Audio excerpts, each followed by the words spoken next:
Good morning. Praise the Lord. Blessing for Nation મિનિસ્ટ્રીથી વોકનું ભાઈ same Christian. ઈશ્વર પિતાએ આજે આપણને આપેલા આજના એક નવા સુંદર દિવસે આપને પ્રભુ ઈસુ ખ્રિસ્તના નામમાં પ્રેમી સલામ પાઠવું છું. આજે આપણે પવિત્ર શાસ્ત્ર બાઇબલમાંથી ઈશ્વરના આ પવિત્ર વચન પર મનન કરીશું. યર્મિયા પ્રબોધકનું પુસ્તક એનો 30મો અધ્યાય તેની 17મી કલમ. ત્યાં પ્રભુના વચનમાં લખ્યું છે, કેમ કે હું તને આરોગ્ય આપીશ ને તારા ઘા રૂજાવીશ, એવું યહોવા કહે છે. હિન્દી અનુવાદમાં લખ્યું છે, मैं तेरा इलाज करके तेरे घाव को चंगा करूंगा.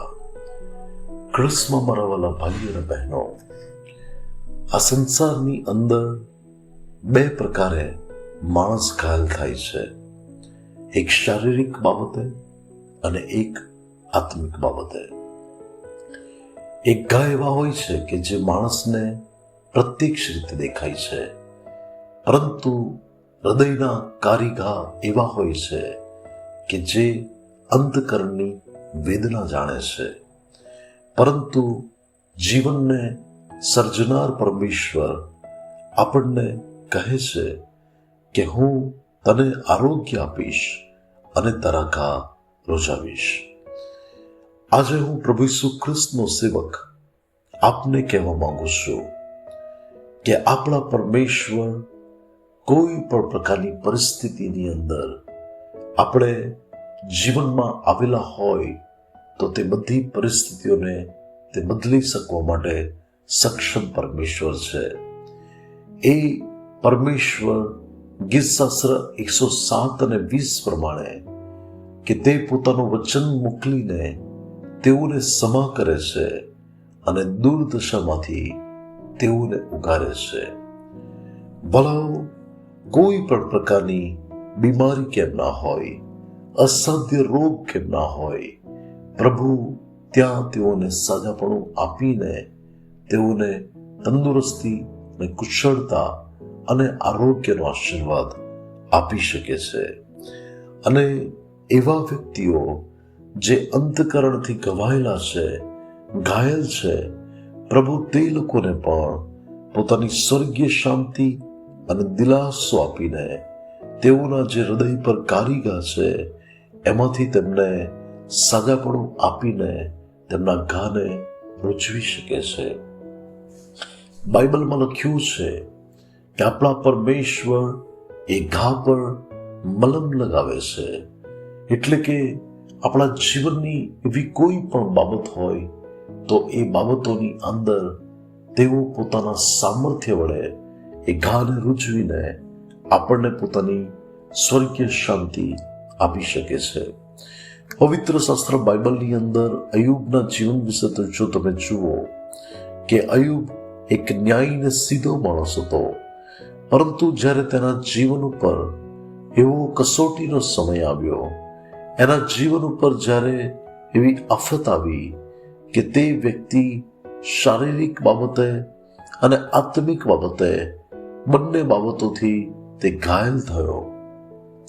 તેને એક એવી માંદગી લાગુ પડી કે જ્યાં તે વ્યક્તિ નિસાસો નાખી રહ્યો હતો. પરંતુ તેણે કહ્યું કે હું જાણું છું કે મારા ઉદ્ધાર કરતા જીવે છે અને આખરે તે મારા માટે ઉભા રહેશે. અને ભલાઓ એક સમય આવ્યો કે પરમેશ્વરે અયુબના જીવનની મુલાકાત લઈને તેની દુર્દશાને બદલી નાખી. પ્રભુએ તેને સારું આરોગ્ય અને કુશળતા તેને પાછા આપ્યા. એટલું જ નહીં, પણ તેની પાસે જે આશીર્વાદો હતા એના કરતા બમણા આશીર્વાદો તેને આપ્યા. ત્યારે આજે મને જે કોઈ વ્યક્તિ સાંભળી રહી છે તેમને કહીશ કે તમારા જીવનની ચાહે કોઈ પણ પરિસ્થિતિ કેમ ના હોય, પ્રભુ એ પરિસ્થિતિને બદલી શકે છે. ઈસુ ખ્રિસ્તના નામમાં એ સામર્થ્ય છે કે તે આજે પણ અસાધ્ય રોગોને દૂર કરીને તે તંદુરસ્તીનો આશીર્વાદ તેમને આપી શકે છે. એ ઘાયલ થયેલા હૃદયોને પોતાની સ્વર્ગીય શાંતિ આપીને તેમની પરિસ્થિતિ બદલી શકે છે. અને એ પ્રભુ તમારા માટે અદ્ભુત કાર્ય કરશે. નિર્ગમન 15:26 પ્રભુનું વચન કહે છે કે હું તને સાજાપણું આપનાર તારો ઈશ્વર યહોવા છું. ત્યારે એ પ્રભુ તમને દરેક ક્ષેત્રોની અંદર તંદુરસ્તી, આરોગ્ય અને કુશળતા આપે. પ્રભુ આજના વચનથી તમને આશીર્વાદિત કરો. આવો પ્રાર્થના કરીએ.